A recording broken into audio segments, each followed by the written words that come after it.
Assalamualaikum warahmatullahi wabarakatuh. Saudara-saudara seiman seagama, mari kita lanjutkan tanya jawab bersama dengan santri-santri TPQ Al-Hidayah yang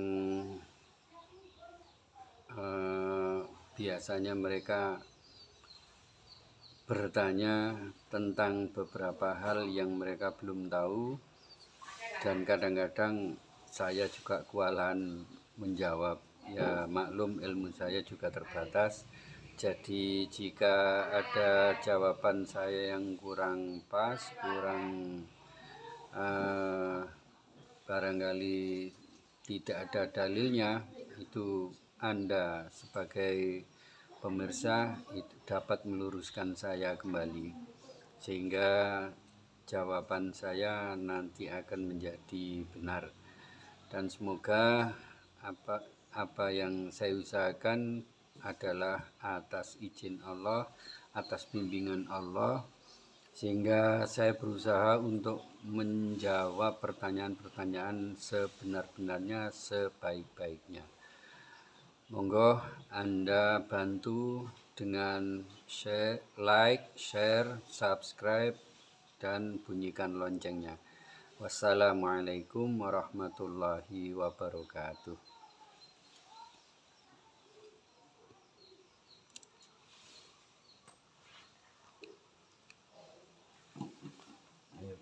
Hukum memaksa orang.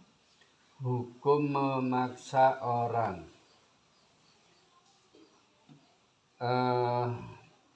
Memaksa untuk apa? Berbuat munafik. Nah, berbuat munafik. Yang boleh itu kalau memaksa di dalam mematuhi peraturan-peraturan. Misalnya sampean sekolah, ya harus sesuai dengan peraturan sekolah. Jam 7 masuk kelas, ya sudah jam 7, jangan jam 8. Nah, itu baru namanya memaksa. Kalau seandainya masuk sekolah, masuk kelas itu terlambat, kemudian ada perjanjian dengan guru, ada peraturan, maka harus mematuhi peraturan itu. Misalnya kalau lebih terlambat maka dipares, atau disuruh push up, atau disuruh menulis janji untuk tidak mengulangi lagi. Lah itu namanya memaksa, itu boleh sah. Tapi kalau memaksa untuk berbuat dosa seperti munafik, fasik. Apa munafik? Munafik itu orang yang kemarin apa cirinya munafik? Kalau bicara suka berbohong, kalau berjanji mengingkari, kalau dipercaya berkhianat, kalau sholat nggak suka lama-lama, kalau zikir cuman sedikit, kalau berdiri di dalam sholat itu mekai, jadi nggak kerasan dengan berdirinya. Uswe ini mamilah, itu munafik. Lah fasik itu orang yang suka berbuat dosa-dosa besar. Jadi berzina, minum khamr, terus minum arak termasuk ya, terus berjudi, sabung ayam, ngedu ayam, itu tidak boleh ya. Jadi orang yang dipaksa itu tidak boleh mengikuti, walaupun itu orang tuamu. Kamu disuruh orang tuamu untuk berbohong, itu tidak boleh mengikuti. La ta'ata bimakhlukin lima ta'atillah. Tidak ada ketaatan kepada makhluk, termasuk juga orang tuamu, apabila mengajak kepada kemaksiatan atau ketidaktaatan kepada Allah. Jadi orang munafik, orang fasik dan lain-lain itu berarti mengajak atau memaksa orang untuk bermaksiat kepada Allah. Itu kita tidak boleh mengikuti. Terus bagaimana hukumnya orang yang memaksa? Jelas itu dosa besar. Memaksa orang untuk berbuat dosa besar itu dosanya berlipat-lipat. Miko biasa mbok ditahan. Jadi begitu ya. Hati-hati. Kadang-kadang kita dipaksa atau dirayu orang untuk berbuat jelek, untuk berbuat maksiat kepada Allah, kita tidak boleh mengikuti. Terus Apa boleh apa tidak kita saat sholat memakai baju? Memakai baju itu lengan panjang yang lebih baik. Tapi lengan pendek apa tidak boleh? Boleh. Memakai baju sholat ya untuk sholat ya. Kayak kawasan ini ki, pakai celana, pakai baju. Apa sih yang penting menutup aurat? Auratnya laki-laki dari mana? Dari udel pusar sampai ke dengkul. Nah, itu auratnya laki-laki. Tapi aurat perempuan seluruh tubuhnya dari rambut sampai kaki.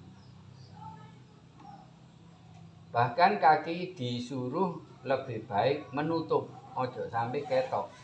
Jadi apa nih? Jenenge rukun wong wedok iku kudu sing panjang. Sehingga kalau sujud itu kakinya tetap tertutup. Kemudian kalau mengangkat tangan jangan terlalu tinggi. Apalagi kalau rukue tadi mukenanya itu yang pedotan. Kalau diangkat begini kan kelihatan bagian dalamnya. Ya. Nah, engkau ketok tangan ini, tidak boleh.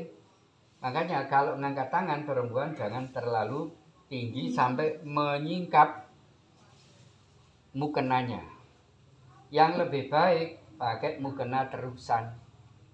Jadi langsung biur sampai tutup ngisor, itu lebih baik.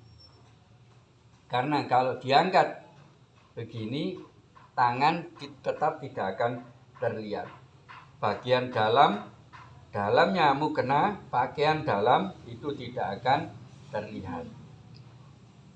Jadi memakai pakaian untuk sholat lebih baik yang panjang-panjang dan banyak.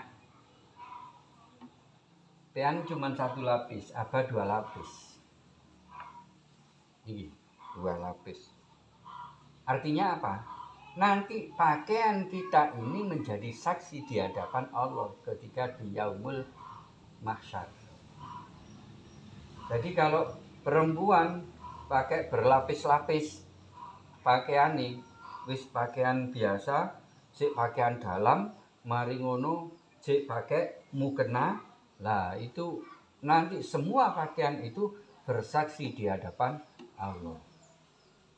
Jadi usahakan kalau sholat itu serapi mungkin, sebaik mungkin. Terus pakaian nih diusahakan jangan hanya 1 lapis kayak kaosmu mek 1, usahakan 2 lapis ada kaos dalam. Atau kaos seperti ini masih di luarnya pakai baju koko kayak ini ki, baju koko. Jadi baju khusus untuk sholat. Ya memang ribet, tapi ribetmu nanti, repotmu nanti itu akan mendapatkan pahala dari Allah. Jadi Allah itu asy-syakur, Allah itu maha membalas. Apapun kesulitanmu nanti dibalas oleh Allah dengan rahmat. Gitu loh. Jadi ojo ndelok sorone, tapi ndelok pahalai. Semakin kamu kesulitan, semakin kamu dibalas oleh Allah dengan pahala yang besar. Misalnya hujan, kamu budal ngaji, terus dengan tidak hujan kamu budal ngaji, itu pahalanya lebih besar waktu hujan. Walaupun ketika hujan kamu kewajibanmu untuk mengaji itu gugur karena hujan deras ya, wis gak sido ngaji gak apa-apa. Tapi ketika kamu berangkat ngaji, mbuh pakai payung, apa pakai mantel, terus yang penting budal ngaji. Nah, itu pahalanya bisa double-double. Semakin kesulitan untuk mencari ridha Allah, semakin kamu mendapatkan pahala yang besar dari Allah. Makanya kalau pakai baju buat sholat yang panjang, kalau bisa berlapis-lapis. Orang Arab itu biasa lapisan 3 malah. Sudah pakai kaos dalam kayak abang ini mang, terus pakai baju ini, cek njobone pakai jubah. Pakai pakaian. Iku engko ono-ono jadi saksi. Bagaimana persaksian mereka? Ya Allah, saya dulu dipakai tama untuk sholat. Pakaian situ emane teko, didatangkan oleh Allah. Terus bersaksi juga, ya Allah, saya hari ini, detik ini, saya dipakai sholat maghrib sama tama. Pakaian situ ngomong, ya Allah, saya dulu dipakai tama sholat isya. Pakaian situ emane ngomong. Terus seperti itu. Jadi semakin banyak pakaian berlapis-lapis yang kamu gunakan untuk beribadah apapun selain sholat, itu nanti tetap bersaksi di hadapan Allah. Sholat istikharah itu seperti Istikharah itu minta petunjuk kepada Allah. Jadi kalau kita ragu-ragu terhadap satu pilihan, aku melok ayah nang lunga apa enggak yo? Nah, karena lungone apa itu rencananya itu lama, sampai barangkali memakan waktu 3 hari atau 4 hari. Nah, itu kamu sholat istikharah dulu. Terus misalnya kamu mau lulus dari SD, terus mau masuk SMP. SMP mana? Istikharah dulu. Jadi minta petunjuk kepada Allah. Nanti di buku ini, buku tuntunan sholat, ini ada bermacam-macam tuntunan sholat. Jadi ada sholat tahajud, ada sholat istikharah, bagaimana doanya, bagaimana bacaannya, terus tata caranya, waktu-waktunya, itu nanti di buku ini ada. Yang jelas sholat istikharah itu minta petunjuk kepada Allah ketika kita dihadapkan kepada keraguan-raguan atau kepada pilihan. Sing apik nang ndi yo? Nang ngene SMP 3 apa nang SMP 1 apa nang ndiku SMP Pancasila. Sanawiyah Pancasila. Nah, itu kamu minta petunjuk kepada Allah. Setelah sholat Isya, ya. Setelah sholat Isya kamu minta petunjuk kepada Allah. Kemudian setelah baca wiridnya yang sesuai dengan ini, dengan sholat istikharah, kemudian berdoa, doanya istikharah. Terus setelah doa tidur. Ya, tidur itu seperti mayit. Kepalanya ada di utara, kemudian ngadep kayak mayit, ngadep sirah yang kulon ini ya. Terus miring. Nah, jadi bukan melumah telentang, bukan, tapi miring. Miring menghadap ke kiblat. Itu dilakukan berkali-kali tiap hari kalau bisa, sampai Allah memberikan petunjuk. Mungkin diketokno ngene, angga lek katin mlebu nang SMP. Oh, diketokno SMP 1. Tulisane SMP 1 utawa diketokno gedunge SMP 1. Berarti kamu ditunjukkan oleh Allah untuk masuk ke SMP 1. Kenapa kamu diarahkan oleh Allah ke SMP 1? Disitulah kamu cocok, dan disitulah nanti kamu dapat prestasi yang besar. Jadi nggak sembarangan. Kalau pilihan Allah pasti benar. Nah, kita minta petunjuk kepada Allah kalau kita tidak tahu. Itu namanya sholat istikharah. Nah, rokok itu hukumnya makruh.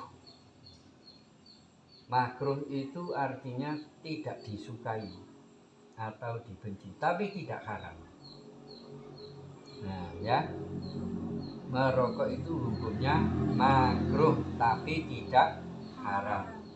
Nah, kenapa ada dulu MUI pernah memberikan fatwa rokok itu haram?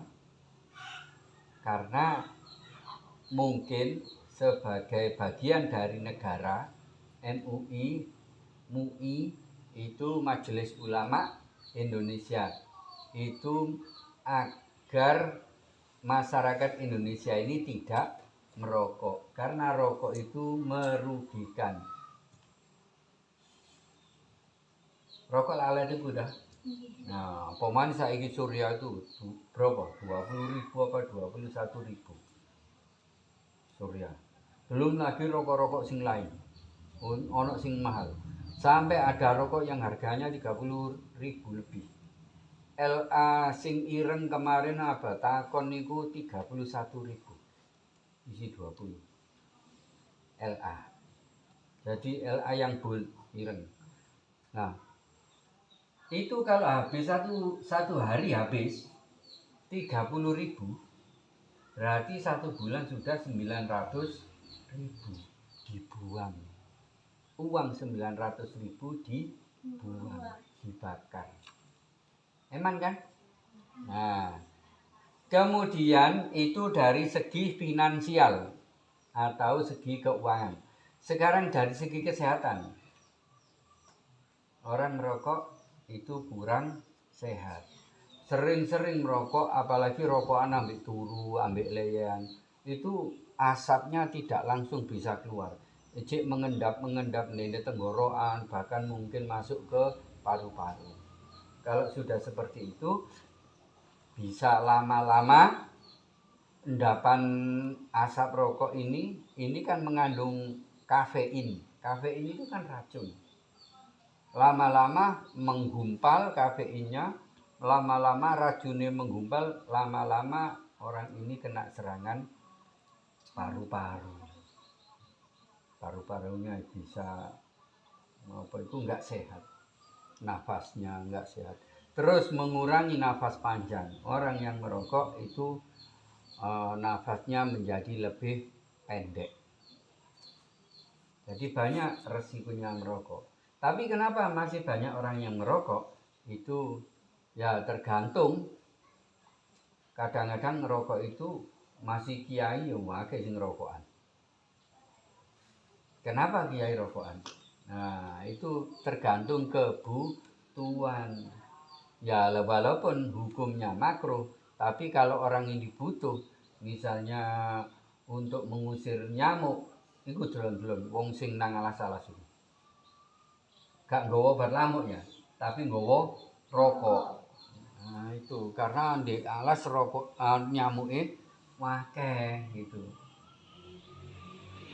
Terus tukang ngambil apa sing golek-golek madu.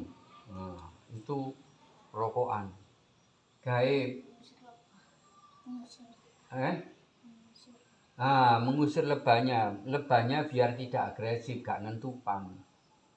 Atau dibakari pakai rumput kering atau pakai kerdus atau pakai apa sing diububi anune dikei keluke ya. Nah, itu biar tawone enggak ngentupan gitu. Jadi tergantung dari kebutuhan. Nah, soal yang seperti itu terserah Allah hukumnya bagaimana. Cuman secara fikih rokok itu hukumnya makruh. Kenapa makruh? Karena tidak meracuni secara langsung. Seperti kamu minum homer, minum bir, itu langsung teler kan? Nah, kalau itu namanya meracuni secara langsung. Dan lama-lama orang yang kakean minum arak nanti koyo wong gendeng. Otaknya owah kayak kakean. Terus koyo heroin, kemudian sabu-sabu, ganja. Itu lama-lama orang seperti orang gila. Itu. Jadi rokok hukumnya makruh. Mari kita tutup dengan berdoa. Allahumma arhamna bil Qur'an waj'alhu lana imaman wa nura wa hudan wa rahmah. Allahumma dzakirna minhu ma nasina wa alimna minhu ma jahilna warzuqna tilawatahu ana al-laili wa atrafan nahar waj'alhu lana hujjatan ya rabbal alamin. Assalamualaikum warahmatullahi wabarakatuh. Waalaikumsalam warahmatullahi wabarakatuh. Allahumma sholli ala sayyidina Muhammad. Allahumma sholli